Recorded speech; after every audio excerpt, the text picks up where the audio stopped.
17절로부터 42절, 요한복음 4장 27절로부터 42절, 제가 가진 성경으로 148페이지, 신약성경 148페이지, 요한복음 4장 27절로부터 42절, 우리 찾으신 줄 알고 한 목소리로 같이 함께 교독합니다. 이때 제자들이 돌아와서 예수께서 여자와 말씀하시는 것을 이상히 여겼으나 무엇을 구하시나이까? 어찌하여 그와 말씀하시나이까? 묻는 자가 없더라.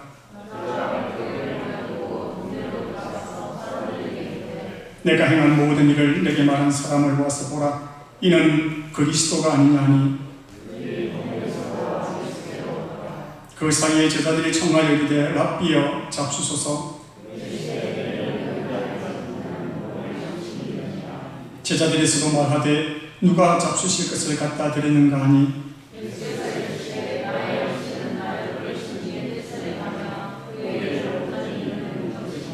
너희는 넉 달이 지나야 추수할 때가 이르겠다 하지 아니하느냐. 그러나 나는 너희에게 이르노니 너희 눈을 들어 밭을 보라. 휘어져 추수하게 되었도다.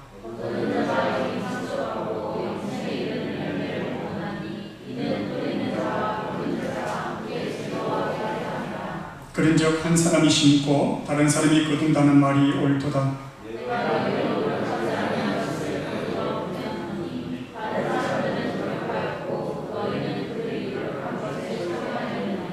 여자의 말이 내가 행한 모든 것을 그가 내게 말하였다 증언하므로 그 동네 중에 많은 사마리아인이 예수를 믿는지라.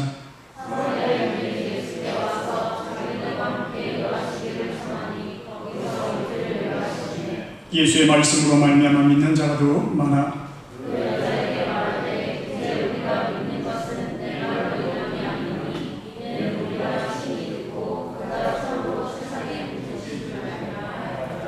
할렐루야. 이 아침도 우리 주님께 마음을 집중하고 믿음으로 주님 앞에 나아가는 은혜가 있기를 소망합니다. 할렐루야. 자, 오늘 말씀 제목 같이 한번 읽습니다. 시작. 사마리아 여인의 변화, 이렇게 나와 있죠. 사마리아 여인이 예수 그리스도를 믿고 어떻게 변화되었으며 또 우리가 어떤 믿음으로 하나님 앞에 나아가야 될지 말씀을 통하여 다시 한번 되새기는 은혜가 있기를 소망합니다. 저 강단에 불을 좀 꺼주세요.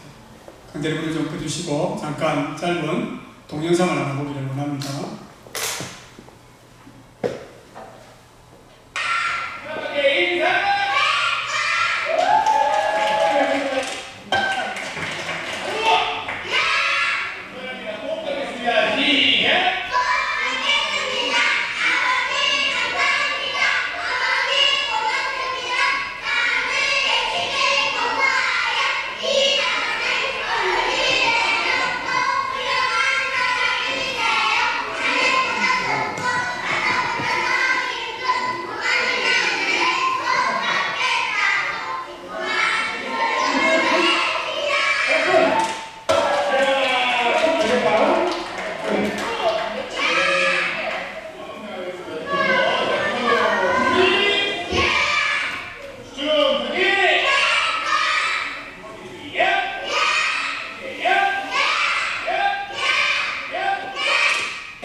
없어요 이제. 불 켜주세요. 자 여러분, 이 동영상에 나오는 주인공이 누굽니까? 시온이에요. 시온이 어릴 때 제가 앨범을 보다가 저 동영상을 봤어요. 제가 동영상을 보다가 아이고 시온에게 이럴 때가 있었구나 그런 생각이 들어서 여러분들에게 한번 보여드렸는데 저렇게 자랐던 애가 지금은 청소년이 되어가지고 저 이쪽에서 이 아버지 또 우리 교회가 드리는 예배를 돕고 함께 수종 들고 있으니 얼마나 감사한 일입니까? 왜 제가 이 동영상을 보여드렸을까요, 여러분? 왜? 저렇게 작았던 아이가 저렇게 크고 또 생각과 마음이 크고 또 성숙되어져서 여기까지 왔다. 그걸 제가 느꼈어요. 그런데 여러분 한번 생각을 해보십시다. 저렇게 태권도하면서 야야 하고 그런 애가 지금도 집에 가면 저를 보고 생각이 크지를 않아가지고 아빠 오셨어요 하면서 야야 하고 있으면 어떻게 되겠어요? 덩치는 큰데 생각이 크지가 않고 또 시간이 지났는데 사고는 머물러 있고 여러분. 그리고 더 나아가서 아이 몸도 자라지 않고 나왔을 때 그 모습 그대로 있다면 그것이 얼마나 슬픈 일이고 가슴 아픈 일이겠습니까? 세월이 흘렀는데도 여러분 자라지도 않고 성숙되지도 않고 육체가 크지도 않고 그 모습 그대로 있다면 보는 사람도 안타깝고 형제자매도 안타깝고 얼마나 가슴 아픈 일이겠습니까? 여러분 계절 중에 지금이 가장 아름다운 계절 아니겠습니까? 어떻게 보면. 그리고 지금이 가장 풍요로운 계절이죠. 그래서 더도 말고 덜도 말고 뭐만 같아라. 네, 왜? 먹을 게 그만큼 많다는 것 아니겠습니까? 가을에 추수가 끝나서 곡식도 있고 또 과일도 있고 맛있는 것도 가득하고 창고가 채워지는 시기가 지금 이 시기 아니겠습니까? 과일도 주렁주렁하고 여러분 뭐 추석이라고 여러분들도 과일을 맛보았을 텐데 농부가 과일나무를 심었다 칩시다 여러분. 과일나무를 심었는데 3년이 지나서 가서 보니까 그 과일이 나무가 그대로 있어요. 자라지도 않고 잎이 더 생기지도 않고 5년이 지나서 가는데도 그때 심었던 그대로 그 나무가 있다면 얼마나 답답한 것이겠습니까? 얼마나 안타까운 일이겠습니까? 계절은 어때요? 흘러가지 않습니까? 봄이 있고 여름이 있고 가을이 있고 겨울이 있는데 그 계절의 시점마다 흘러가는 시간들마다 만물은 뭐예요? 반응하는 거예요.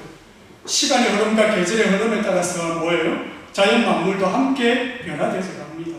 푸르렀던 들판은 어느새 뭐예요? 황금빛으로 또 갈색으로 옷을 바꾸고 있죠. 단풍이 들기 시작하지 않습니까? 눈이 내리지 않습니까? 그렇게 시간의 흐름에 따라서 모든 만물이 변화되어서 가고 반응을 한다는 거예요. 그런데 수많은 세월들을 교회를 다니면서 말씀을 듣고 예배를 드리고 하나님 앞에서 기도한다고 하면서 말씀 본다고 하면서 10년 전의 모습이 지금 모습이고 5년 전의 모습이 지금 모습이고 변하지 않는 어린아이들처럼 자라지 않는 나무처럼 여러분 우리의 믿음이 그 자리에 머물러 있다면 하나님이 얼마나 슬프겠습니까? 얼마나 답답하겠습니까? 여러분들 자신의 가슴에 손을 한번 얹고 한번 생각을 해보십시오. 3년 전의 모습과 지금의 나는 얼마나 많이 변해 있는가? 아니 1년 전의 모습과 나는 얼마나 많이 변해 있는가? 그리고 5년 전의 나의 믿음의 성숙함과 지금 나의 믿음의 성숙함은 어느 단계로 발전되어져 있는가? 자신의 믿음을 한번 진단해 볼 수 있기를 바랍니다. 20대의 나의 믿음, 30대의 나의 믿음, 40대의 나의 믿음, 50대의 나의 믿음, 60대의 나의 믿음이 지금 어떤 수준으로 바뀌어져 가고 있는가?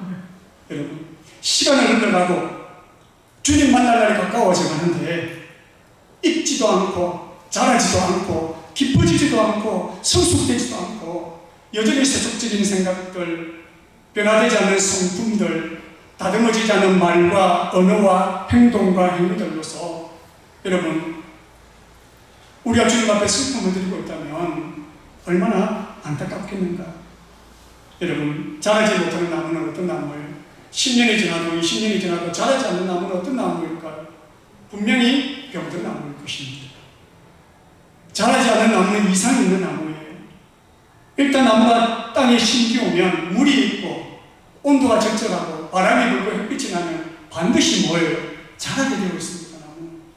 그런데 하나님께서 은혜의 토양에 우리를 심어주셨는데 거기에 말씀의 물을 주고 성령의 바람을 주시고 은혜의 햇빛을 주시는데도 우리가 자라지 않고 그 모습 그대로 있다면 우리는 어떤 나무일까요? 심각한 문제가 있는 나무예요. 그리고 병든 나무일지도 몰라요. 병든 신앙과 병든 믿음으로 자라지 않고 머물러 있는 신앙인들이 얼마나 많습니까? 진짜 예수를 만나면 반드시 따라오는 것이 뭐냐? 변화가 따라옵니다. 진짜 은혜를 경험하면 반드시 따라오는 것이 뭐냐? 변화가 따라옵니다. 내 삶에, 내 믿음에, 내 인격에, 내 언어에, 내 사고방식에, 내 가치관에 변화가 없다면 나는 병들어 있는 자, 병들어 있는 믿음을 가지고 있는 줄로 여러분들이 그렇게 생각해도 된다는 거예요. 자, 질문 하나 합시다. 여러분들 한번 보십시오. 믿음이 눈에 보일까요? 안 보일까요? 믿음이 눈에 보일까요? 안 보일까요? 여러분들 생각은 어때요? 믿음이라는 것이 눈에 보일까? 안 보일까? 믿음은 눈에 보입니다. 여러분. 믿음은 반드시 눈에 보입니다. 여러분들도 눈으로 보고 있지 않습니까? 멀리 나갈 필요 없어요. 우리 교회 안을 한번 보십시오. 우리 교회 안을 바라볼 때에 여러분들 눈에 다 보여요. 믿음이. 어떻게? 이야, 저 사람은 진짜 예수 믿는 사람이다. 여러분들이 눈에 보인다니까. 저 사람은 교회 안에서만 신앙인이지 밖에 나가면 뭐예요? 말짱 도루묵이야. 다 알아요. 그리고 저 사람의 믿음은 자기만 신앙이 있다고 착각하는 사람이야. 벌써 다 알아보는 사람이야. 왜 알까요? 믿음이 뭐하기 때문에? 보이기 때문에. 믿음이 보이기 때문에 다른 사람들이 여러분들의 믿음을 보고 벌써 다 판단을 하고 있어요. 교회 안에서만 믿음이 있는 척해. 저 사람은 나가면 세상 사람과 똑같아요. 아이고, 저 사람은 자기 혼자 신앙이 있다고 착각하는 사람이야. 다 알아요. 그리고 어떤 사람은 뭐예요? 저 사람은 진짜 신앙인이구나. 왜? 각 사람의 믿음이 다 눈에 보이기 때문에 그렇습니다. 그렇다면 여러분 한번 생각을 해보십시오. 다른 사람의 믿음은 눈에 보일까요? 여러분들의 믿음도 다른 사람에게 보이는 거예요. 내가 다른 사람을 판단하듯이 다른 성도들도 여러분들을 벌써 판단하고 끝냈어. 벌써 점수를 다 매겨놨어. 말은 안 해서 그렇지. 50점, 30점, 60점, 80점, 90점 다 점수를 매겨놨어. 이미 마음속으로. 여러분. 그래서 천국 갈 거 없어. 하늘나라 안 가도 돼요. 그 무릎으로 안 가도 돼. 벌써 여러분들의 믿음이 다 판단받아버렸어. 사람들에게. 그것이 여러분들의 현 믿음의 수준입니다. 그게 믿음의 단계예요. 여러분. 자, 한번 생각해 보십시오. 내가 마음속으로 아무리 믿음이 있다고 여러분 생각해 보십시오. 나는 믿음 있는 자야. 나는 그래도 이만큼 희생하고 헌신하는 자야. 그리고 나는 이만큼 주님을 향한 사람의 마음이 있는 사람이야. 자기 마음으로 자기를 위로하고 합리화시키면서 아무리 자기가 믿음이 있다고 자기 자신을 뭐예요? 위로해도 그것은 뭐일 뿐입니까? 그것은 자기 마음의 생각일 뿐이라는 거예요. 여러분. 그것은 자기 마음의 생각일 뿐이고 그것은 실상이 아니다. 실상이 아니다. 여러분. 그러나 지금 내가 다른 사람에게 하는 말과 지금 내가 다른 사람에게 보여주는 행동과 지금 내가 다른 사람에게 보여주고 있는 그 믿음이 바로 뭐예요? 그것이 실상이라는 거예요. 그것이 실상이지 내가 생각으로 자기를 위로하면서 믿음이 있다고 아무리 자기를 죽게 세워도 그것은 뭐예요? 실상이 아니라 생각일 뿐이라는 거예요. 허상일 뿐이라는 것입니다. 내가 삶 속에서 진짜 행하고 있는 믿음의 모습과 내가 하고 있는 말들과 내가 하고 있는 행위들이 내 믿음의 실상이고 사람들은 그것을 보고 우리를 판단하고 점수를 매겨버립니다. 그러면 제가 멀리 갈 거 없다고 그랬죠. 천국 갈 거 없이 하나님 앞에서 거 없이 이미 사람들에게 인정받지 못하는 믿음을 가진 사람이 하나님 앞에 가서 인정을 받겠습니다. 여러분, 주님도 인격이시고 우리 옆에 있는 모든 성도들도 인격 아니겠습니까?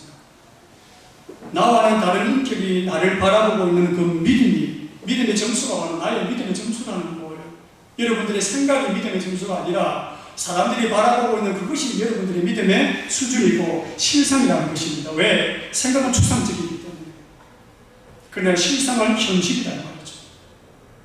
오늘 우리가 사람들에게 어떤 점수를 받고 있느냐가 곧 주님이 보는 점수라는 거예요.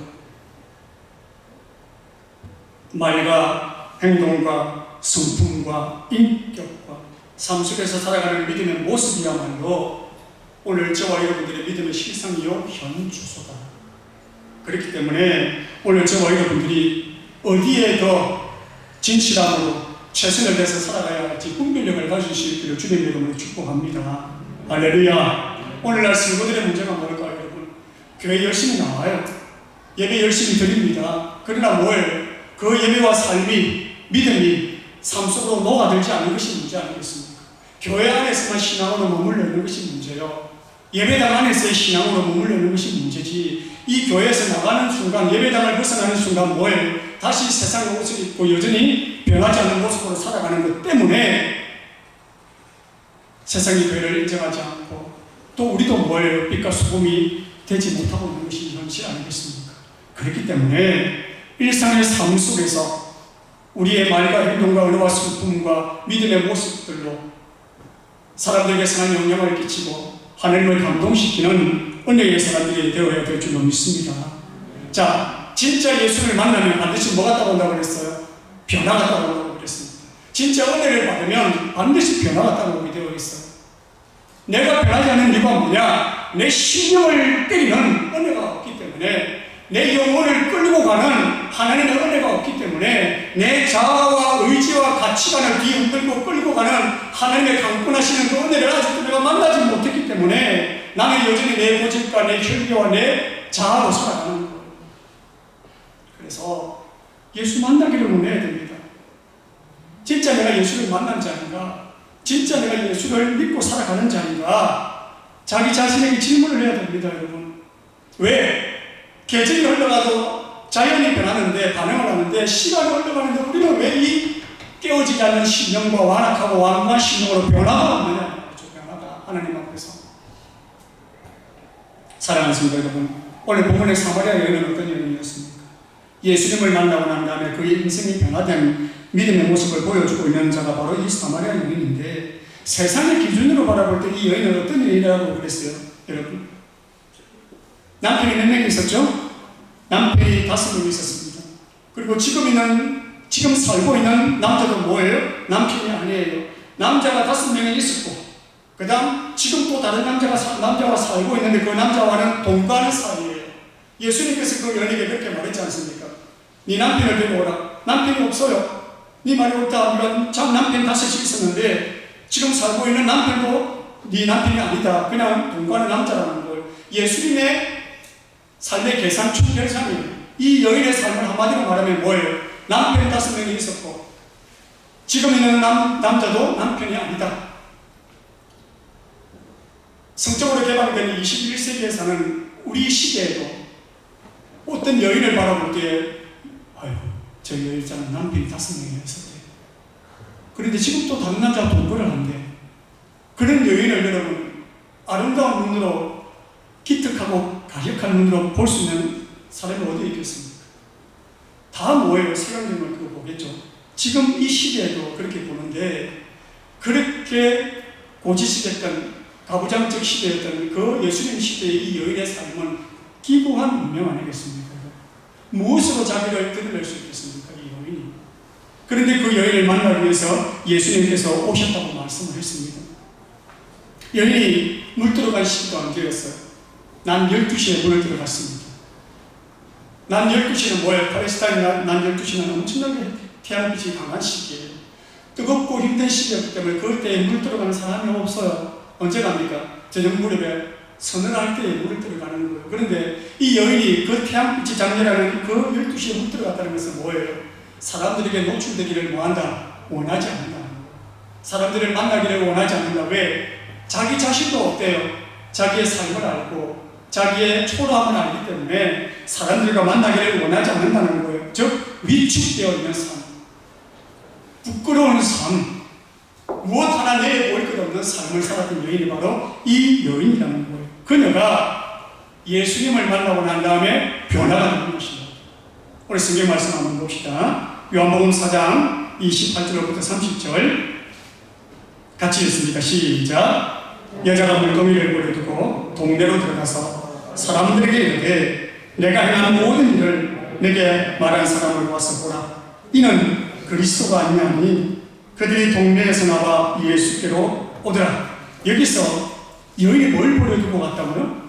물동이를 버려두고 갔습니다. 물동이를 버려두고 갔다는 것은 여러분, 지금 이 여인에게 우선순위가 바뀌었다는 거예요. 물을 끌어와서 그 중요한 물동이를, 옛날에는 여러분 얼마나 귀했는지 아십니까? 모든 물건이. 지금 우리는 옷을 얼마나 여러분 입고 싶은 걸 입고 삽니까? 그런데 예수님 시대의 옷은 여러분 옷이 아니었어요. 옷이 이불이었고 옷이었고 삶의 전부였던 사람들이 많아요. 여러분 놀라지 마십시오. 예수님 시대에는 옷 한 벌만 갖고 일생을 사는 사람들이 엄청나게 많았습니다. 옷 한 벌만 갖고 일생을 사는 사람들이 엄청나게 많았다는 거예요. 그래서 옷 두 벌 있는 사람들은 부자였습니다. 그 정도로 옷이 귀했어요. 그래서 전쟁이 일어나면 어떻게 합니까? 적군을 다 죽이고 승리한 병사들은 뭐 하러 가는지 아세요? 옷 벗기로 갑니다. 옷 벗기로. 왜? 그 옷을 벗겨서 자기가 입으려고. 죽은 사람의 옷을 벗겨서 자기가 입는 거예요. 그래서 예수님의 옷까지 벗겨버린 거예요. 그 옷을 벗겨서 제비 뽑자는 거예요. 누구들도? 군병들도. 왜? 군병들이 옷을 벗겨갈 정도라면 여러분 일반 서민들은 얼마나 옷이 없었겠어요. 그래서 이 사람들은 옷 한 벌을 가지고 여러분 먹을 게 없으면 옷을 저당 잡히는 거예요. 그리고 밤에는 덮고 잘 게 없어. 옷이 두루마리처럼 되어 있기 때문에 그걸 가지고 덮고 자야 되는데 그걸 찾으러 다시 가는 거예요. 그래서 성경은 뭐예요? 저당 잡힌 옷을 돌려주라고 말하지 않습니다. 뭐든지 귀한 것 때에 이 여자가 뭐예요? 물동이를 버려두고 동네로 들어갑니다. 왜? 지금 자기가 예수를 만났기 때문에 물동이보다 더 중요한 것이 있다는 거예요. 자기가 만난 예수를 지금 전해야 되겠다는 것입니다. 그리고 만 12시에 어디로 들어갑니까? 동네로 들어가는 거예요. 방금 사람들을 피해서 12시에 물 들어왔던 그녀가 이제는 뭘 자기가 가지고 있던 물동이로 내팽개치고 사람들이 왁자지껄한 그 동네를 자기가 뛰어 들어가는 거예요. 왜? 내가 만난 예수를 전해야 되겠다는 것입니다. 사람들이 나를 어떻게 보든지 사람들이 내게 뭐라고 하든지 그것과 상관없이 나는 지금 내가 만난 예수를 이 사람들에게 전해야 되겠다는 거예요. 이것이 뭘까요? 예수 만난 사람들이 공통적으로 나타내는 변화예요. 따라합니다. 변화. 저도 마찬가지고 여러분들도 마찬가지고 예수를 인격적으로 만나면 반드시 변화가 일어납니다. 처음 예수를 만났을 때에 그 예수를 만난 기쁨과 감격 때문에 변화되는 역사가 있고, 그 다음 뭘까요? 일상의 삶 속에서 매일매일 주시는 하나님의 은혜를 받아서 내 삶 속에서 매일매일 바꾸어져가는 성화의 삶, 거룩한 삶, 변화의 삶이 지속되게 되고 있다는 거예요.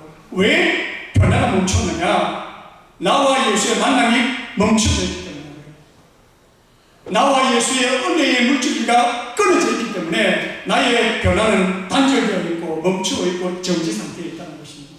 내가 움직이고 변화되어져 갈 수 있는 것은 은혜의 담비를 내가 지속적으로 공급받고 주님과의 만남을 지속적으로 이루어갈 때 그 변화는 지속적으로 이루어져 가는 것인 줄로 믿습니다. 할렐루야. 사랑하는 성도 여러분, 수많은 사람들이 예수님을 만나고 변화된 삶을 경험했지 않습니까? 오늘 이 사마리아 여인도 마찬가지입니다. 예배가 뭘까요? 지금 저와 여러분들이 드리는 이 예배가 어떤 예배입니까? 이 예배는 하나님을 만나는 장소 아닙니까? 여러분? 예배는 하나님을 만나는 장소요, 예배는 하나님을 대면하는 시간이라고 제가 말씀을 드렸죠. 그 예배 속에서 하나님은 어때요? 당신의 말씀을 주십니다. 성경으로도 주시지만은 하나님께서 영감으로 주의 종을 입을 통해서 필요한 말씀을 주시는 거예요. 당신께서 하고자 하는 말씀을 주시고, 그 다음 찬양과 기도 가운데서 우리를 만나주시고 만져주시고 당신의 뜻을 보여주시고, 우리도 알지 못하는 사이에 새로운 은혜를 공급해 주시는 이 시간이 바로 예배의 시간이고, 이 예배가 바로 뭐예요? 하나님을 느끼고 하나님을 만지고 하나님을 만나는 시간이 바로 이 예배의 시간이다.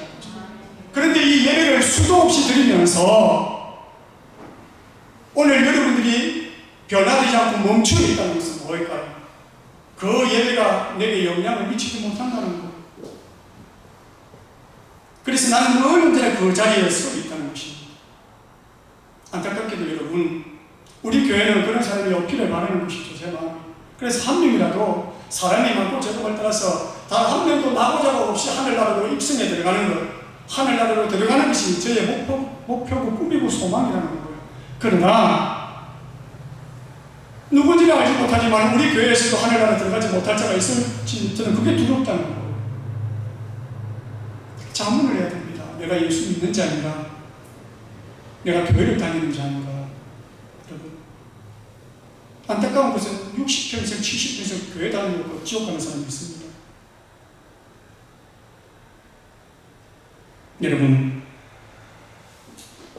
수많은 예배를 드리고도 가치관의 변화가 없고 행동의 변화가 없다면 여러분은 예배에 실패하고 있는 자들이고 하나님을 만나는 것에 있어서 실패하고 있는 자들이에요.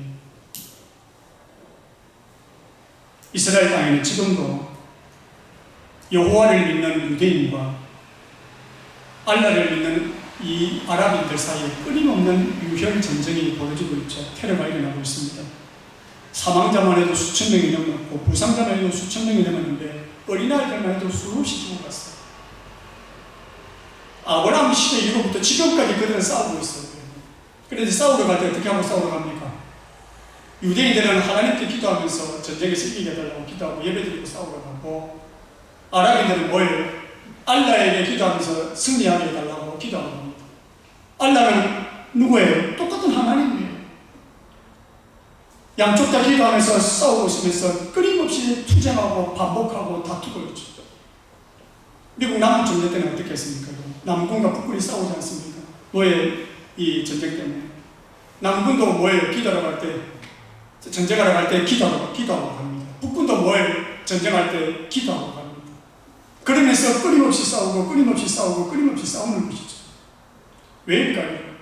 하나님의 공의가 어디에 있고 주님이 원하시는 것이 무엇이고 아버지께서 바라는 것이 무엇인지를 바로 알지 못하기 때문에 각각의 욕심과 또 뭐의 기득권을 지키기 위해서 하나님의 이름을 사용하여 싸우는 것입니다. 성도들도 마찬가지예요. 하나님의 이름만 이용해서 싸우고 있는 자들이 너무나 많죠. 하나님의 이름을 이용해서 여러분, 자기 욕망을 채우려고 하고 자기 소원을 만족시키기 위해서 끊임없이 전진하고 있는 자들이 얼마나 많습니까? 사랑하는 성도 여러분, 우리가 주님의 만찬을 한번 기억해 보십시오. 주님께서 마지막으로 만찬을 할 때에 12제자들을 불러 모았어요. 그리고 그 제자들에게 뭐라 합니까? 발을 씻겨주지 않습니까? 발을 씻겨주고 난 다음에 그 다음 뭘? 떡과 포도주 잔을 나누지 않습니다. 얼마나 그 한번 생각을 해보십시오. 그 풍경, 주님께서 발을 씻겨주시고 이것은 내 살이다, 이것은 내 피다, 그러면서 그렇게 은혜스러운 이 예배의 시간을, 교제의 시간을 함께 나누고 난 다음에 가룟 유다는 밖으로 나가버리죠. 그리고 예수를 팔아버립니다. 왜? 그 주님의 성경과 그 시간에 있어서 주님의 모습이 전혀 자기에게 뭐가 안 됐다는 거예요. 은혜가 안 됐다는 거예요. 자기의 심령에 영향을 미치지 못했다는 것입니다. 예수를 팔려는 그 생각을 전혀 바꾸지 않고 그 생각을 그대로 가지고 나가서 팔아버립니다. 주님이 발을 씻겨주었는데, 예수 믿고 주님이 발을 씻겨주었는데도 불구하고 예배를 드리고 있으면서 은혜를 주셨음에도 불구하고 그 은혜와 상관없이 앉아있는 자들이 있다는 거예요. 주님이 이 시간 운행하고 우리 가운데 함께 예배를 통해서 여러분들을 살리고 계시고 은혜 주시기 위해서 지금 각가지 은혜를 주시는데도 전혀 그 은혜와 상관없이 앉아있다가 나가는 자들이 있다는 거예요. 가룟 유다와 같이, 그리고 나가서 예수를 팔아버리는 것과 같이 예배에서 실패하고 일상의 삶에서 넘어져 버리는 거예요. 할렐루야. 예배의 실패는 삶의 실패로 이어집니다. 여러분, 주님을 만나는 것에 있어서 실패하면 일상의 삶 속에서 여러분 넘어지고 쓰러지는 것은 반드시 일어나게 되어 있는 현상이에요. 그래서 저와 여러분들은 꼭 예배에 성공하는 자들이 되어야 될 줄로 믿습니다. 아멘. 예배라는 뜻이 제가 뭐라고 말씀드렸습니까? 헬라어 프로스케네오인데 그 뜻이 뭐냐? 무릎을 꿇고 이마를 땅에 댄다는 거예요. 내 무릎을 꿇고 하느님 앞에서 이마를 땅에 대고 완전하게 하느님 앞에서 철저하게 낮음과 겸손함으로 주님의 임재 앞에 들어가는 것이 예배라는 것 아니겠습니까? 선포되는 말씀 속에서 가야 할 길을 깨닫고 회개하고 돌이키고 울려 퍼지는 찬양 속에서 내 마음을 만지고 영혼을 애워싸는 하나님의 임재를 느끼기 위해서 주님을 갈망하고 사모하는 마음으로 찬양과 함께 주님 앞으로 나아가고 기도 가운데서 주님을 만나고 새로운 한 주도 주시는 말씀 붙들고 한번 살아보리라, 주님 앞에 기쁨이 되어보리라, 그렇게 결단하면서 주여 나를 받아주시옵소서, 그런 마음으로 이 말을 땅에 두고 하나님 앞에 믿음으로 나아가는 것이 예배지. 아무 생각 없이 앉았다가 주님이 발을 씻겨 주었음에도 불구하고 전혀 상관없이 앉았다가 나가서 넘어지고 자빠지고 쓰러지는 것입니다. 그렇기 때문에 10년이 지나고 20년이 지나도 우리의 삶에 변화가 없는 걸 아니겠습니까? 내가 예수를 만났다면 이런 믿음으로 살겠는가? 내가 예수를 만났다면 이런 생각으로 살겠는가? 내가 예수를 만났다면 이런 가치관으로 살겠는가? 나는 진정 예수를 만난 자인가? 그리고 나는 진정 천국 갈 수 있는 자인가? 나는 진정 신앙인인가? 이 가을에 여러분 한번 생각을 해봐야 될 줄 믿습니다. 예배를 드리기 전에 먼저 와서 준비 기도하고 예배를 사모하는 마음으로 주님 앞에 오고, 전에도 말씀드렸다시피 주일 전날 토요일 밤에는 뭘 일찍 자고 여러분 최상의 컨디션과 최상의 마음으로 주님 앞에 나와서 나를 구원하신 하나님 앞에 나도 최고의 예배를 드려야지, 그런 마음의 구별됨이 있어야 되지 않겠습니까? 온 마음을 쏟아서 기도하고 이 한 시간은 오직 하나님만을 바라보는 그는 은혜의 시간이 되도록 하겠다, 그런 결단을 가지고 주님 앞에 나와서 예배 드릴 때 우리 주님의 마음이 얼마나 흐뭇하겠습니까? 주님은 인격입니다. 여러분, 돌이 아니요 나무도 아닌 지정의를 갖고 있는 인격이에요. 우리가 사람을 감동하듯이 주님도 감동하신다는 거예요. 그 주님이 감동하실 때 문제는 뭐예요? 구하지 않아도 응답되어지는 역사가 일어나는 것 아니겠습니까? 우리는 주님을 감동시키려고 하지 않고 문제만 들이대니까 주님은 뭐예요? 네 마음을 내게 달라고 말하는 거죠. 사랑하는 성도 여러분, 진짜 예배 속에서 말씀을 경험하고 하나님의 은혜를 누린 사람은 반드시 변화가 오게 되어 있습니다. 그리고 변화되기 위해서 노력하는 삶이 따라오게 되어 있습니다. 그러면 여러분 한번 자신을 돌아보십시오. 강단에서 울려 퍼지는 수많은 말씀을 듣고 얼마나 변화되기 위해서 여러분 결단하고 노력하고 애쓰고 힘쓰면서 지금까지 왔는지 한번 생각해 보십시오.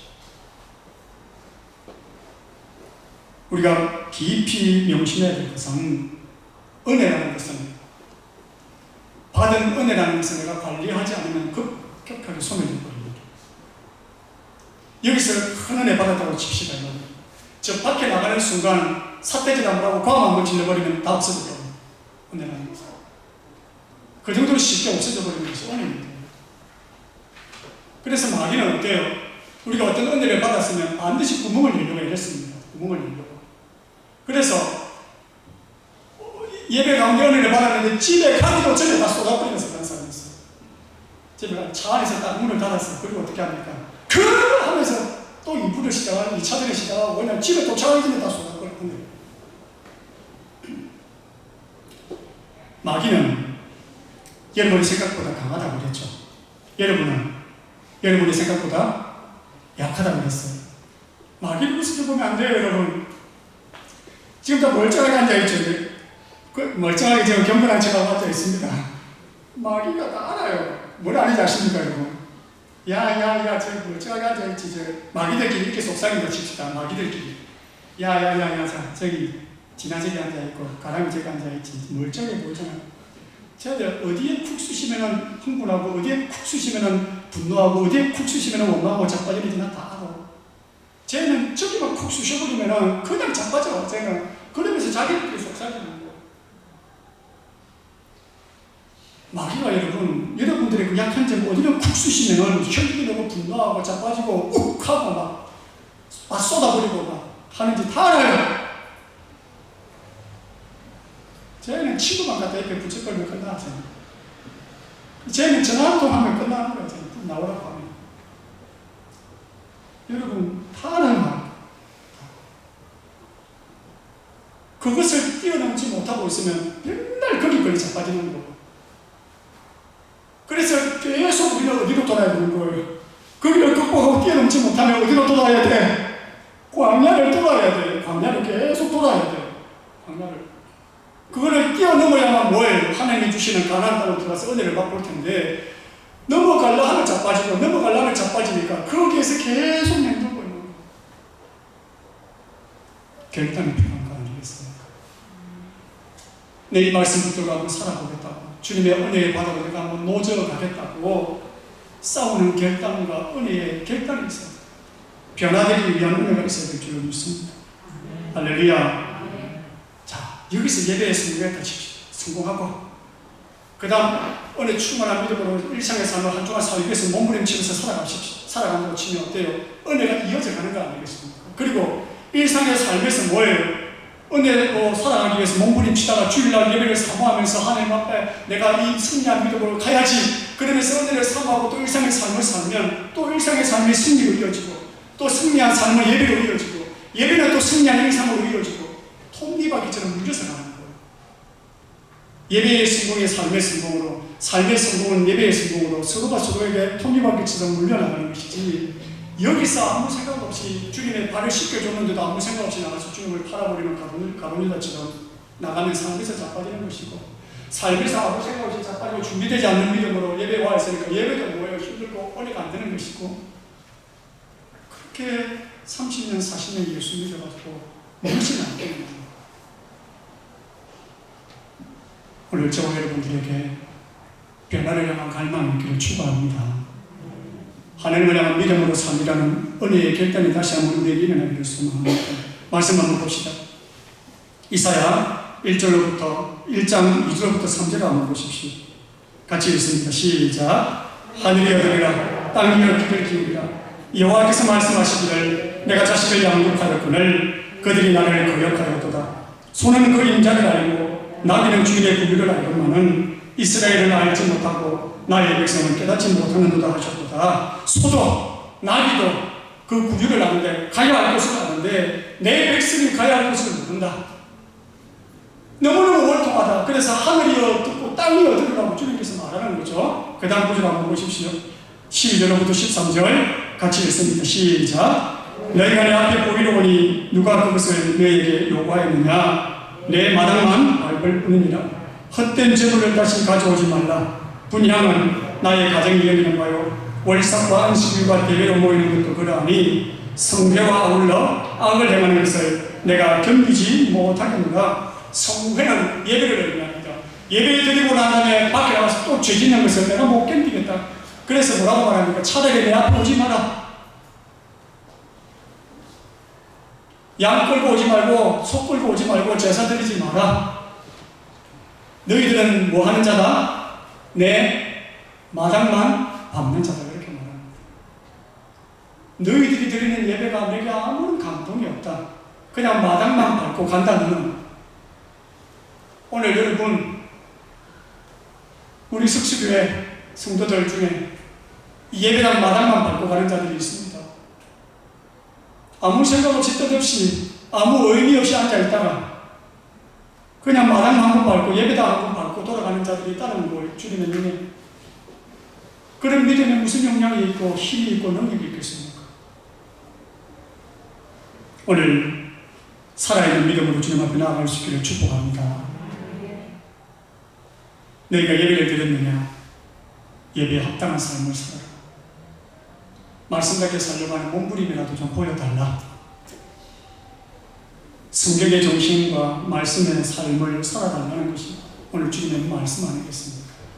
오늘 예수님을 만난 후에 부끄러움도 위축되었던 자기 마음도 다 내려놓고 예수를 전가하기 위해서 마을로 들어가는 여인을 한번 보십시오. 그리고 가서 예수 그리스도를 전가하는 이 여인을 한번 보십시오. 그게 은혜 아니겠습니까, 여러분? 자, 한 번씩 제가 말씀을 전하고 저기 서 있으면 부사역자 때도 그랬고 또 목회를 하라고 설교를 하고 저 밖에 서 있으면 성도들이 가면서 뭐라고 말해요? 목사님 오늘 뭐 받았다고요? 은혜 받았습니다. 그렇게 말해요. 은혜 받았다는 것은 여러분 말씀 듣다가 마음이 한번 찌릿하고 마음이 한번 찡하고 내 눈에 눈물이 한번 핑 돌고 그게 은혜 받은 게 아닙니다. 진짜 은혜 받은 건 어떤 게 은혜 받은 거예요? 부부싸움을 했다면 말씀 듣고 돌아가서 화해하고 서로가 서로를 위해서 용서하고 부모와 자식 간의 관계가 회복되고 자식과 부모와의 관계가 회복되고 여러분 예배 전에 불평과 불만이 많았다면 예배 후에 회개하고 기쁨과 감격으로 자기를 유지하기 위해서 노력하고 삶의 변화가 따라오는 것이 진정한 은혜 아니겠습니까? 사랑은 노력이라고 이야기를 하죠. 사랑은 노력이다, 노력. 처음에는 노력 없이 감정이 이끌었는데 감정이 이끄는 대로 가면 다 이혼합니다, 여러분. 감정이 이끄는 대로 결혼했다가 감정대로 하다가 싸우다가 헤어져 버리는 거. 감정으로 시작된 사랑이 완성되기 위해서는 반드시 노력이 필요합니다. 훈련이 필요하죠. 내 가슴이 움직이는 대로 사랑하면 이 세상의 사랑은 영원하지 못할 것입니다. 그러나 노력하고 훈련하고 내가 내 스스로를 다듬어갈 때 그 사랑은 뭘 끝까지 유지되어져 가는 것처럼 사랑하는 성도 여러분, 부모와 자식 간의 사랑도 부부와의 사랑도 다 노력입니다. 자녀도 노력해야 되고 부모도 노력해야 되고 남편도 노력해야 되고 아내도 노력해야 되고 하나님과 우리 사이의 사랑도 뭐가 필요하다는 거예요? 노력이 필요합니다. 내 마음이 이끄는 대로 가면 전부 다 자빠져 버리는 거예요. 하기 싫은 것도 하고 하기 어려운 것도 하고 그 사람을 갖고 나가기 위한 뭐가 필요하다는 거예요? 노력이 필요합니다. 그런데 왜 여러분 노력하지 않습니까? 노력하려고 애를 쓰지 않습니까? 말씀에서 역동하는 힘이라면 진짜 그 말씀이 내 삶에 이루어지는 것을 한번 경험해 보겠다. 말씀대로 살기 위해서 노력하고 믿음으로 발걸음을 디뎌보고 할렐루야. 그런 우리의 몸짓이 있어야 되지 않겠는가. 그런 노력과 훈련 가운데 우리도 모르는 사이에 어때요? 내 안에 주님의 형상이 깃들고 예수의 모습으로 조금씩 변화되어서 가고 10년이 지나서 어느덧 뒤를 돌아오면 예전에 내가 이렇게 많이 변했나. 자기가 자기를 보고 놀라는 역사가 일어나는 것입니다. 할렐루야. 그 변하는 삶이 있을 때에 전도가 가능해지는 거예요. 성경 한번 봅시다. 요한복음 4장 29절 같이 읽습니다. 요한복음 4장 29절 시작. 나의 행한 모든 일을 내게 말하는 사람을 와서 보라. 이는 그리스도가 아니냐. 자신이 숨기고 싶었던 과거를 주님이 다 말해주죠. 남편 다시 있었고 또 다른 남자가 살고 있다. 자기의 과거를 다 이야기했던 그 주님, 자신만이 알고 있던 은밀한 죄, 자신이 그런 인생의 모든 적나라한 일들을 정확하게 꿰뚫고 있는 예수님을 만난 후에 이 여인이 어때요? 그럼에도 불구하고 예수를 전하기 위해서 마을로 들어갑니다. 그리고 예수님을 앞서서 요한복음 4장 26절에서 뭐라고 말합니까? 내가 메시아다. 내가 세상에 온 그리스도다. 그렇게 자기를 정확하게 가르쳐주죠. 내가 만난 사람은 그리스도다. 메시아가 아니냐. 예수를 전가하기 위해서 마을로 들어갑니다. 왜? 예전에 여인이었다면 이런 용기가 있을까요? 없을까요? 사람이 두려워서 사람 없는 대낮에 나왔던 이 여인이 물동이를 던져두고 예수를 전하기 위해서 동네로 들어가서 사람들에게 자신을 나타내고 내가 만난 예수를 와서 봐라. 그러면서 변화된 삶으로 변화된 모습으로 예수를 전가하기 시작하는 거예요. 내가 변하지 않고 내가 만난 예수의 은혜가 없는데 할 말이 없는 거예요. 그래서 여러분들이 지금 이 신앙의 모습에서 앞으로 10년이 지나서 똑같은 신앙의 모습을 유지하고 있다면 전도 이루어지지 않습니다. 왜일까요? 내가 변화된 증거가 없기 때문에 내가 할 말이 없는 거예요. 내가 할 말이 없고 변화된 증거가 없는데 어떻게 다른 사람에게 예수를 믿으라고 초청할 수가 있겠느냐. 따라합니다. 전도는 너무 작아요. 전도는 내가 만난 예수를 전한다. 내가 만난 예수를 전하는 게 전도 아닙니까? 내가 경험한 예수를 전하는 게 전도 아닙니까? 내가 예수를 만나고 경험했더니 이런 일들이 있더라. 너도 이 예수를 만나봐. 그것이 전도 아니겠습니까? 내가 신앙생활을 오래 해도 아무런 변화도 없는데 어떻게 예수를 전할 수가 있겠습니까? 많은 세월이 흘렀는데도 전할 말이 없다면 회개해야 됩니다. 왜? 내 안에서 전할 거리가 없는 거예요. 내가 만난 증거가 없는 거예요. 내가 받은 은혜의 증거가 없는 것입니다. 오늘 이 여인이 담대하게 예수를 전하는 것은 주를 만난 증거가 자기 안에 있기 때문에, 변화가 있기 때문에 전할 수 있는 것이죠. 오늘 저와 여러분들에게도 이런 은혜가 있기를 주님의 이름으로 축복합니다. 할렐루야. 우리의 가치관이 변하고 생각이 변하고 마음이 변해서 예수를 전하고 예수를 나타내고 예수를 드러내는 그런 은혜의 삶을 살아가는 저와 여러분 될 수 있기를 주님의 이름으로 축복합니다. 할렐루야. 여러분, 제가 앞에서 말씀을 전거예요. 이렇게 말씀을 여러분 많이 들어도 그 말씀이 내 정신세계에 영향을 끼치지 않으면 아무것도 아닙니다. 내 마음의 가치관의 생각에 변화를 일으키지 않는다면 아무 소용이 없는 거예요. 여러분 집에서 말씀을 읽죠.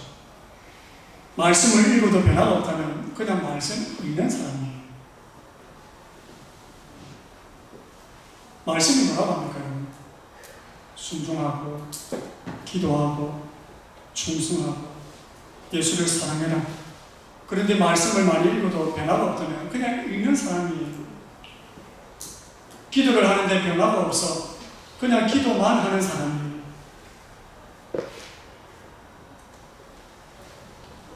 예배를 드리는데 변화가 없다. 그냥 예배당 마당만 방문 가는 사람이에요. 사랑하는 성도 여러분, 오늘 저와 여러분들에게 은혜를 향한 갈망이 다시 일어나기를 원합니다. 내가 이렇게 앞으로 10년을 더 믿어서 어떻게 하게 할까? 내가 지금과 같은 이 신앙으로 앞으로 20년을 더 믿은들 어떤 변화가 일어날까? 진짜 주님 앞에 섰을 때 부끄러움이 없을까? 자신을 돌아보고 말씀 하나, 주님의 음성 하나 붙들고 그 말씀대로 살기 위해서 노력하고 애쓰는 저와 여러분 될 수 있기를 주님의 이름으로 축복합니다. 여자의 마음이 변하지 않았다면 어떻게 물동이를 던져주겠습니까? 오늘 우리는 어때요? 끝까지 이 물동이 잡고 물동이 놓지 않고 예수를 차선으로 내놓고 살아가는 사람들이 얼마나 많습니다. 오늘 저와 여러분들에게도 은혜가 있기를 바라고 믿음이 있기를 바라고 순종이 있기를 주님의 이름으로 축복합니다. 아멘. 부정하고 소망 없던 여인이 예수를 만나 변화되어 세상을 되고 그리고 아름답고 복된 인생을 살아갔듯이 오늘 저와 여러분들도 늦지 않았어요. 다시 우리의 삶에 주님을 만나는 은혜가 있고 말씀을 향한 믿음과 은혜를 가지고 주님을 향한 사랑으로 전진하면 거기서부터 새 삶은 반드시 일어날 줄로 믿습니다. 그렇기 때문에 이 말씀 붙들고 오늘도 내일도 마당만 밟고 가는 자가 아니라 말씀을 경험하고 누리는 복된 성도들 될 수 있기를 주님의 이름으로 축복합니다. 우리 자리에서 다 일어나셔서 찬양하고 기도와 축도의 일을 마치겠습니다.